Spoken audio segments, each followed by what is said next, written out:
Okay. So I wrote out the notes to save time.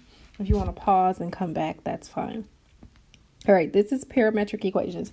It's actually not that bad, and really can be in Calc 1. Some of the concepts can be in Calc 1. Most of the concepts I think can be in Calc 1 for this course. But basically, it's involving a parameter, so that's why we call it a parametric equation. We're just going to be focusing on t as our parameter, and so we have some curve. And really, you can think of this, when I think about it, I relate it to the unit circle, because at a certain position, it has certain coordinates. So at position 0, or when you're at 0 on the unit circle, your sine and cosine, or your cosine and sine is 1, 0. So that's what this takes on. But in terms of our values, our ordered pair is two functions, f of t and g of t. And so this represents a particle moving along a curve. Notice we have arrows to indicate direction. And here we have some parametric equations. And so in other words, we can write this as c of t. So the curve, c represents curve, equals f of t, comma g of t. And this is a parametrization. Say that 3 times fast, with parameter t. And since x and y are functions of t, we usually write x c of t equals x of t, comma y of t, instead of f of t, g of t. All right, so now let's start with an example.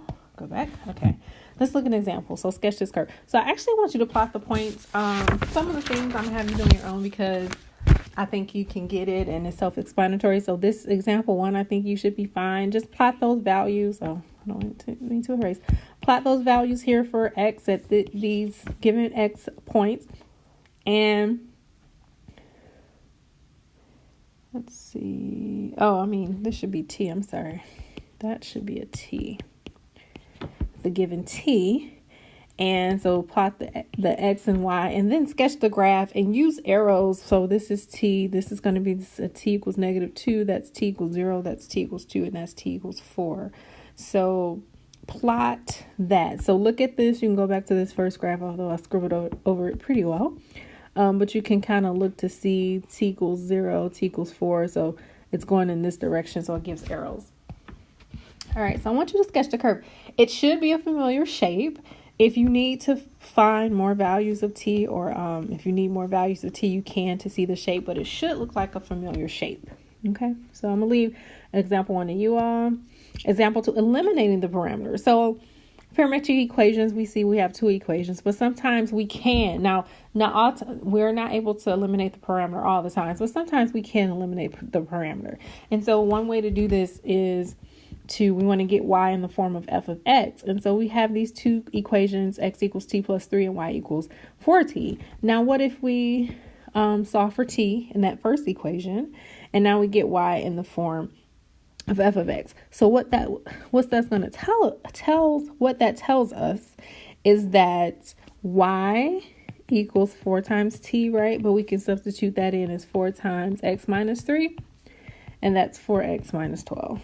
Okay, and so thus c of t traces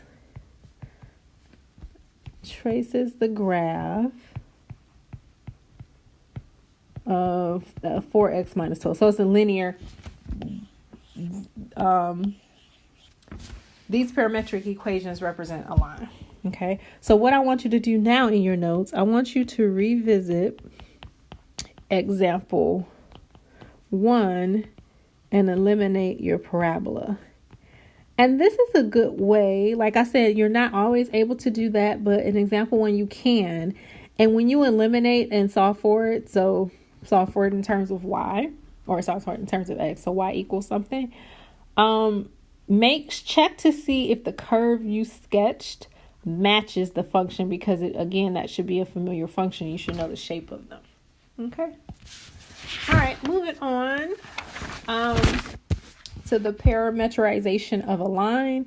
And so the line through P equals some point AB of slope M It's parameterized by x equals a plus rt and y equals b plus st. T is any real value for any r and s with r not equaling 0, and the slope is equal to m is equal to s over r. Okay, and let's see. B, the second one is the line, if you given 2 points, P equals AB and Q equals CD, has parameterization x equals A plus T of C minus A and Y equals B plus T of D minus B. And this is the segment from P to Q corresponding to T greater than 1 and greater than 0. Okay. So let's see. Example 3, find parametric equations for y equals 9 minus 4x. Okay.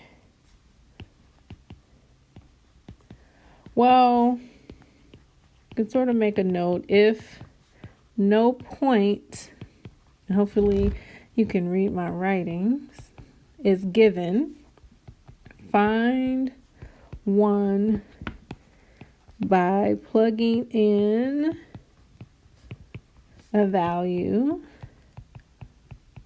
of x in the domain of y.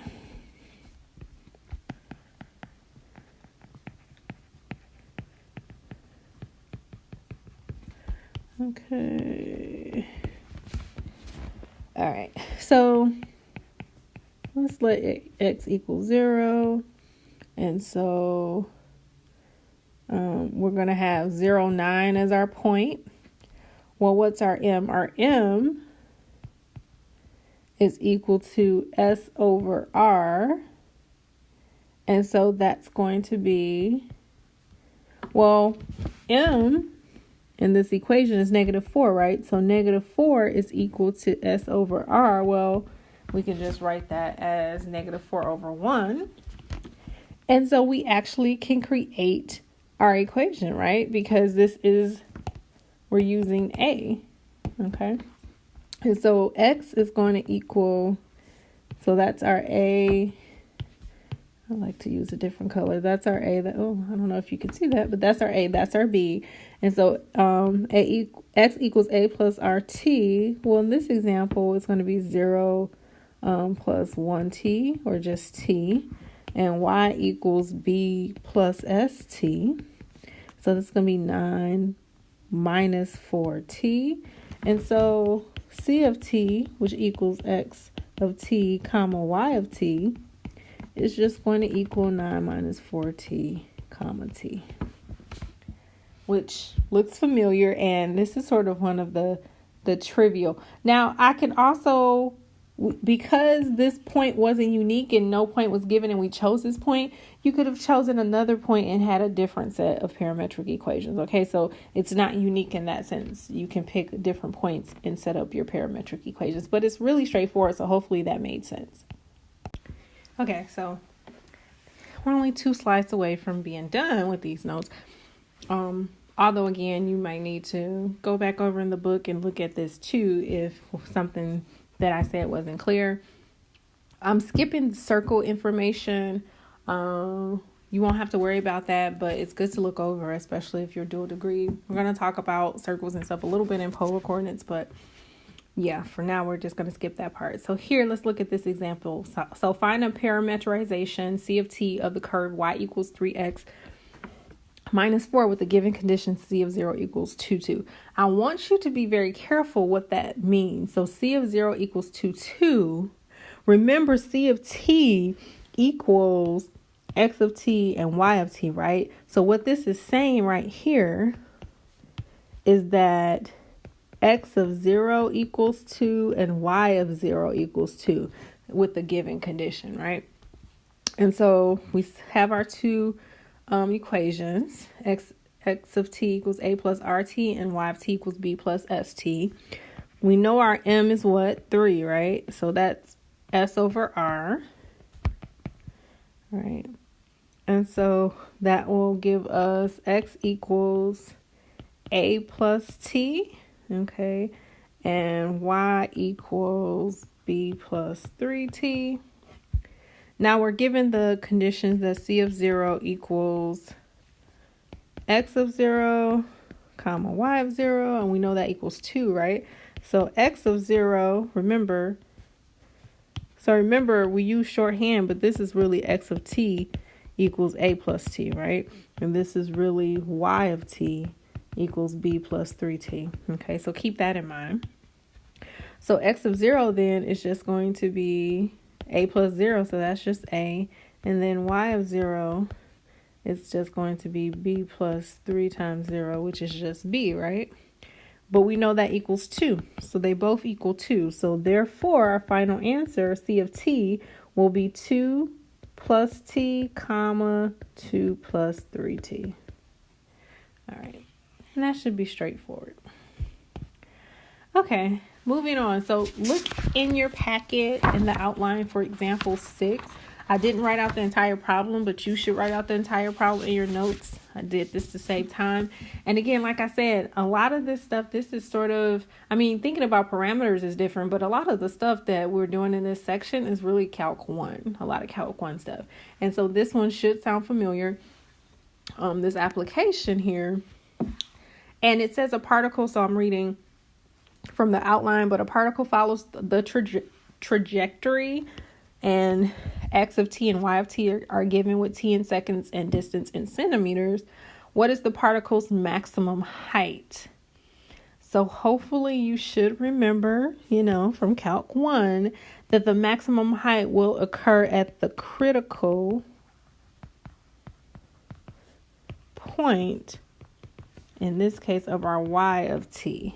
Okay, so to find the critical point, you also should remember from Calc 1, you set y, in this case, y prime of t equal to 0, right? And so y prime of t in this example is 20 minus 2t. If we set that equal to 0, then t is equal to 10.